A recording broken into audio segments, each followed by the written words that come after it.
We get it. After all the frustration, the endless cycles of hoping for a system that actually works, you're ready for something steady. Something that delivers without constant workarounds or headaches. That's why we're excited to introduce the 2025 redesign of the Buzz CRM. Built with you in mind, it's more intuitive, faster, and smarter than ever. Finally, a CRM that sees your worth, streamlines your workflows, and gives you the tools to thrive without needing to prove yourself over and over again. Because you deserve a lifeline after all those outdated platforms. You deserve a system that keeps up with your goals and grows with your success. This isn't just a redesign, it's a revolution. Visit thebuzzcrm.com today. That's thebuzzcrm.com.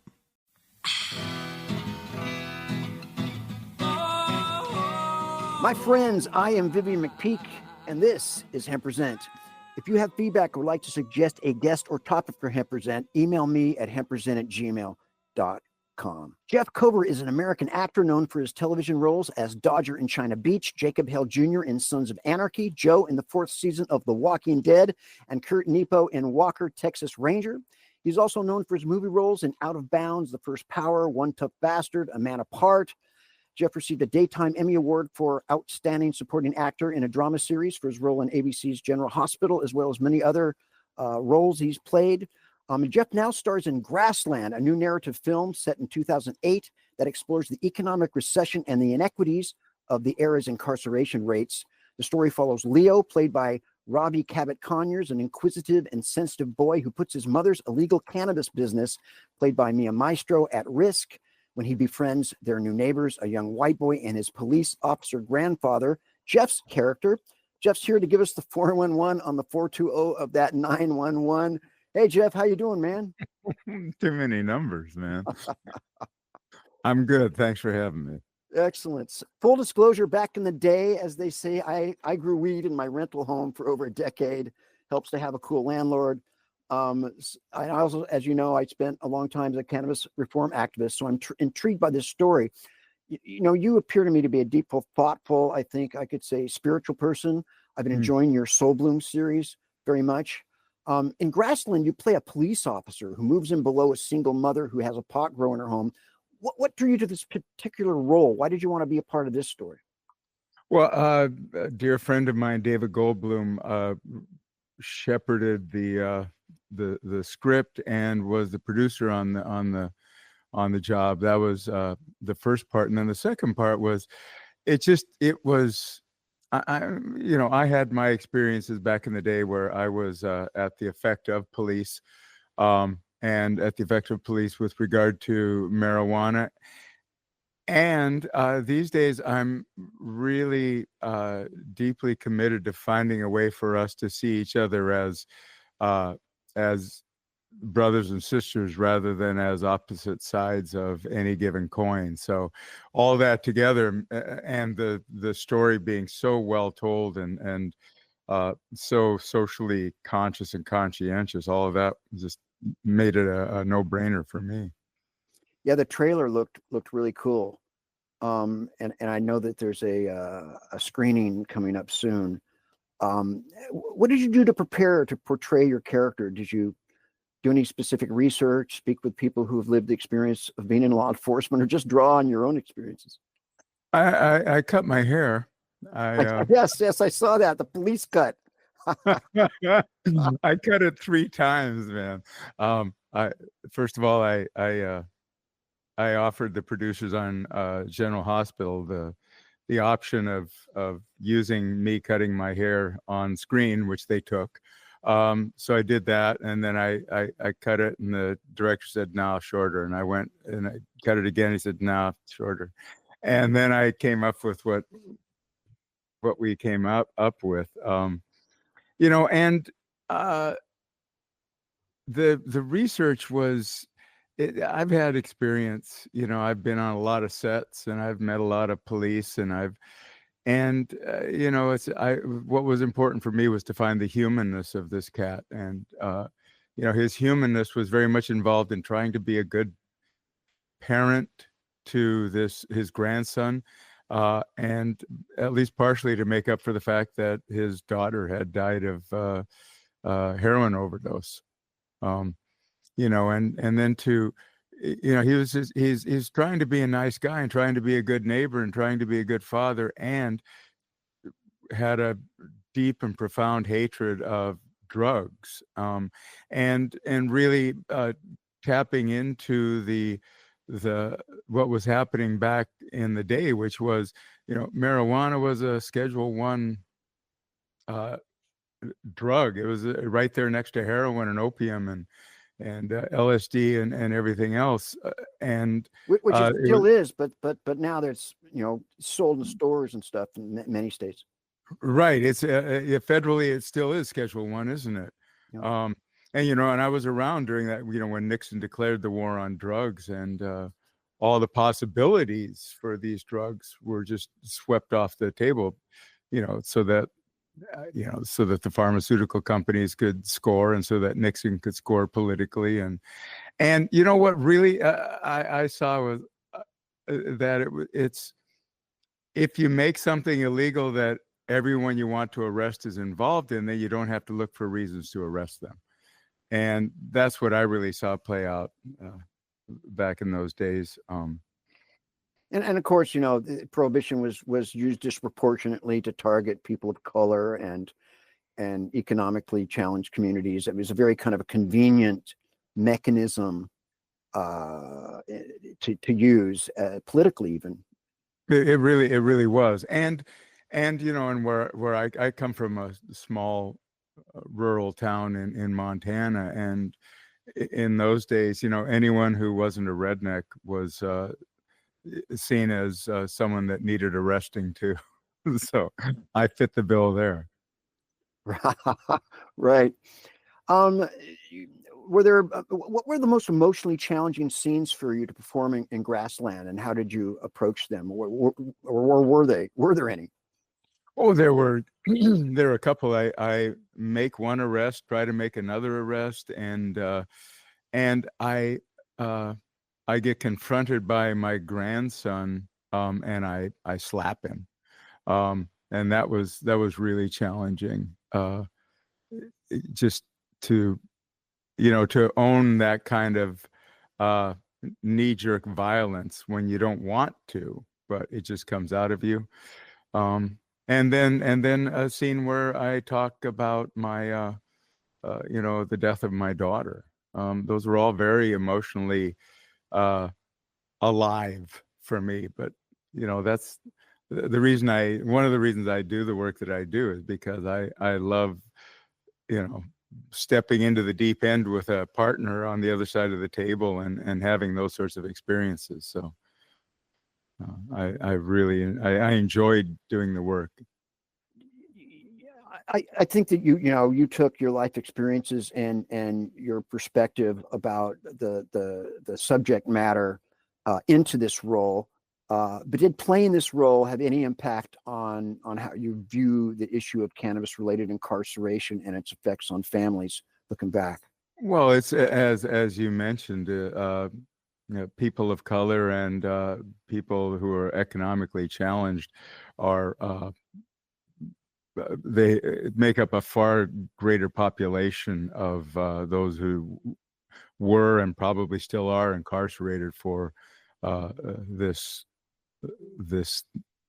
absurdity of a crime, and it's just a shame. And it's what I really want to stress for myself in my own life, and for anyone who comes to this movie, which I hope y'all go watch it, is that anything that we use to separate ourselves from a group and demonize that group so we don't have to look at our own darkness, because that's what it always is. It is just we have to stop doing that to ourselves and to each other. We really need to start treating each other as people, no matter what side of whatever equation it is that we're looking through. Right. We have about a minute till the first break. You've spoken candidly about your past experiences using alcohol and drugs, and journey to sobriety, as I understand it. Mm-hmm. you talk a little bit more on how those life experiences contributed to how you approach this project or this role? Well, I did get to observe several policemen doing their jobs back in the day. And what really informs my work is just the feeling of separation and the feeling of not belonging. And cops, God bless them, they that's their everyday reality, is they don't belong. They walk into a room and they're the cop, and they're trying to be a good parent, but they're the cop parent, and that feeling of not belonging, of there being something that you have to hide. It's the same for cops as it is for criminals in that regard. Right. We're going to take a brief break and come back with Jeff Kober. Don't go anywhere. Time to roll out for the people that let us present. Hang loose. We're coming right back. All right, we're back with Jeff. Jeff, you are a seasoned actor. You've been in so many roles. How did you work with your director and fellow actors to create an authentic and emotionally powerful performance? Can you share anything with us about what's that process like for you, and how has it evolved over time? How it's evolved over time is that, for me, I really had to get, from the very beginning, I had to get in touch deeply with just what the feelings are of, being alive on the planet. And that used to be a real challenge for me, because I was so shut down for all sorts of reasons of trauma and life experience. And over the years, I've done lots and lots of spiritual work and work of getting to know myself and the parts of myself, and allowing all the parts of myself as much as possible to come into the light of consciousness and of awareness. And so the more of me I'm willing to look at myself, the more I'm willing to let it be seen by others. So as I've gone along, I'm able to bring more and more of myself into the equation. And I really want to commend our producer, David Goldblum, and the Transformational Prison Project, who came into our little cohort, and we were offered a chance to sit in a healing circle with these gentlemen and their partners.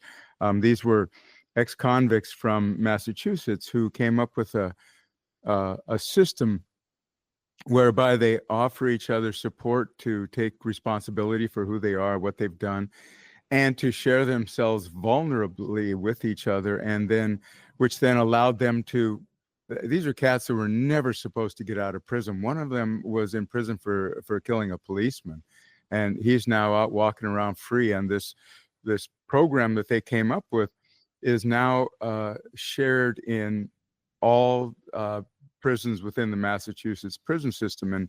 And we came together, and anyone who wanted to could get involved, cast and crew alike. And we brought something that we valued personally and put it in the center of this circle of like 40 people. And then went around, and then we talked about why that was important to us. And it was all these people getting vulnerable with each other. And once we did that, I went back on set the next day, and my camera operator had just said something deeply vulnerable about themselves, and I had said something deeply vulnerable about myself, and the sound people same, and the other actors, and we had all shared something. And acting is really like giving yourself permission to be fully alive in a situation. And when you can trust the people you're surrounded by, you can really let yourself go in that way. So that was something that I'd never had the experience of on a set, and I hope I have a lot more of those kind of experiences. Because in life we're playing a character, right? Right. And a lot of the times we're acting because we can't be honest, and we're trying to tailor our being to the expectations or the environment that we're in, right? And so all of your inner work, I can really see how you can apply that to acting with that perspective. Am I right? Yeah, absolutely. And the my definition of acting is the Sandy Meisner definition, which is acting is behaving truthfully under imaginary circumstances. So yes, there are aspects of life that are coming out and others that are not coming out because of the situation of the character. But what's really driving the character, just as what's really driving us in life, is what is our intention in a given situation? What do I need passionately, emotionally from this other person or from the situation or from myself? And so we all have that walking into every situation. And when you can find what that is for the character, then you just get to, wind yourself up and go. We live in some, well, as the Chinese proverb or curse would say, very interesting times. Yeah, we do. It's thick right now, and it's looked like it's going to be complicated moving forward. Given the evolving attitudes and laws around cannabis today, and kind of the greater context of everything, how do you hope that audience will respond to the film Grassland and your character's portrayal? I hope everyone just starts being a little nicer to each other, Wow. And that's kind of the whole answer. that I don't think we could ever needed something like that more than we do now. We've always needed it, but boy, is that just kind of the epitome of how we need to approach what we're going through as a nation, as a planet, and as individuals. Absolutely. Yeah. I couldn't agree more. Yeah. We've got some heavy lifting now. We have a lot of opportunity to evolve here. Well, and also, and I don't know if this message is in the film, though it might be, because there's hope in the film. What because the question for in so many the minds of so many people that I know right now is, what the hell can we do? And one thing that is becoming clear to me is that what I can do is to not let myself be dragged down into hopelessness and despair, to also not to ignore what's going on, but to find my way of recognizing that something is going on that's deeper, more profound, more holistic than what's going on in any given situation and with any given political bullshit that happens to be going on. And just to go like, something's happening here, and I want to keep my my own intention alive in the direction of uplifting what's right with the situation, rather than falling apart because of what's wrong. Yeah, I've been an activist for most of my adult life, and activists, by our essence is that we believe in hope, that there's hope that you can make things better, that you hope that you can create a change, hope that you can become a better embodiment of that you want to see. And I came up with hope standing for helping others perceive enlightenment. Wow. With fear, of course, the false expectations appearing real. And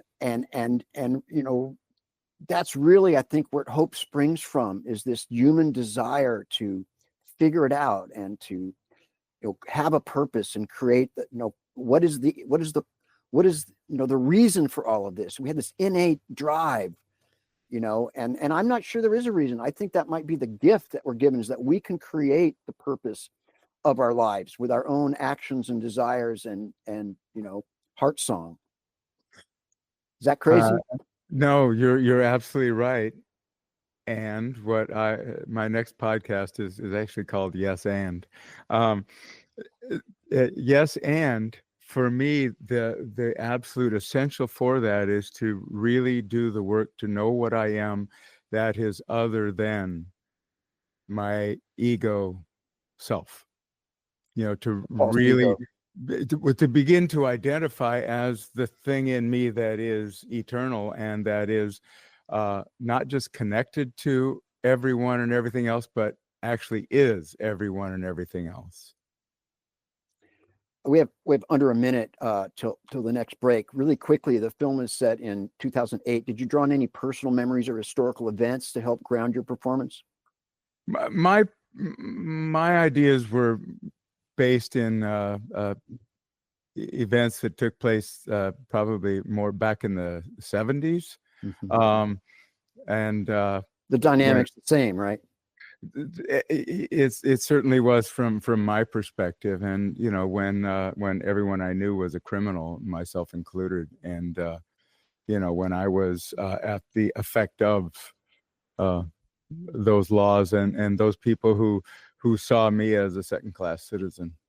Right. And to be fair, I saw myself as a second-class citizen as well. So I can't really put it on them. Got it. We'll take another break and come back with our final segment for Jeff. Time to roll out for the people that let us hemp present. Hang loose. We're coming right back. All right. Final segment with Jeff Kober. Jeff, do you have any new projects coming up that you have the liberty to share with us? You've got, I've just enjoyed your acting so much. Oh, thank you for that. You know what? I'm waiting for the next new project to find me. I'm working on a second book. The first one is called Embracing Bliss.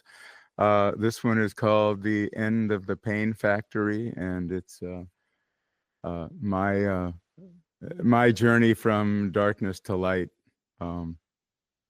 which I've been writing. It's a memoir.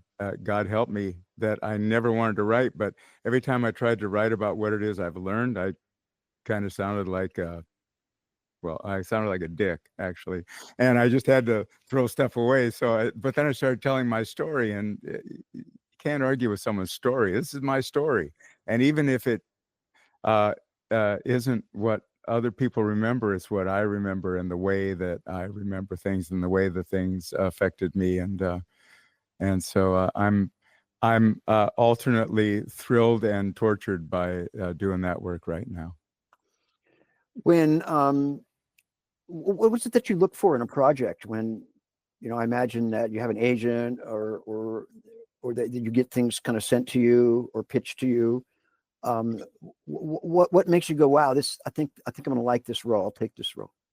Well, I more and more really want to do things that have a human element, even if they're even if they're action films or cops and robbers. Still, there has to be. We have to be presenting real humans and showing the insides of ourselves to each other, because I think that's what's really needed in our world today. Is just let's come on, man. Just you're the same as me. We're the same, and have the finding the humility to not set ourselves apart from each other, and as artists, as actors, as storytellers. I really see it as our job to, at least move people in that direction. I've been there's a cat, Mark Kriegel, who's a brilliant writer who has graced me with a bit of his wisdom, and I work a lot on. I teach meditation, and I write about consciousness and spirituality. And he said the most beautiful thing. He said, the best outcome of this book that you're writing is, he says, I want to see that guy at the VFW starting on his 13th beer saying, I don't know, I think I might give this meditation stuff a try. It's like that almost brings tears to my eyes to think of, wouldn't that be something? That's not the world I grew up in, but wouldn't it be nice if that's the one that I helped move us toward? We work so hard to create all of these artificial divisions and ways to separate and divide ourselves and to convince ourselves that we're not all one, And it's a tragedy, frankly. It's a tragedy. It is. And it doesn't, it doesn't have to be like this. It'd be so simple to have this, near utopian reality where we all appreciate and value each other and are nurturing and supportive. Everybody would be so much happier. It'd be so much simpler. We don't need all these gadgets. All this stuff is just created to make us buy something, right? I mean, I just believe I'm an old hippie, and I'd be much happier in a teepee with, as long as I had food and people around me, community that I loved, then I don't need all this. As long as I'm warm and taken care of in my old age, right? Absolutely. And when I was dropping out of college and trying again and dropping out again, and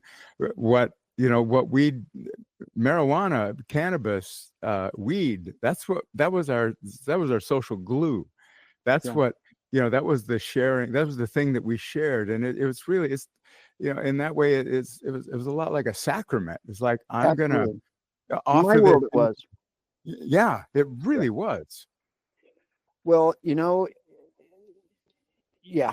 And right now we're sitting around the digital campfire, and this is how we get the information out. Grassland is available for pre-order on Apple TV. I've seen the trailer. It looks like it's just really dynamic. Jeff Kober, it's just such a pleasure to talk to you, man. Thank you so much for being on the show. You have so much to offer. And like I say, I've discovered your Soul Bloom podcast on YouTube, and I'm just super impressed by it. Good luck with all your future endeavors, man. Thank you so much. Thanks for having me. Absolutely. My pleasure. The Hemp% intro music is 7 Mile Beach by Joanne Rand, and the outro music is Take Back the Plant by Stickerbush. Stay strong, folks. I'll see you next time. Marijuana, THC, sweet sativa, Dicker Queen, Santa Mia, Delta 9. We get it. After all the frustration, the endless cycles of hoping for a system that actually works, you're ready for something steady. Something that delivers without constant workarounds or headaches. That's why we're excited to introduce the 2025 redesign of the Buzz CRM.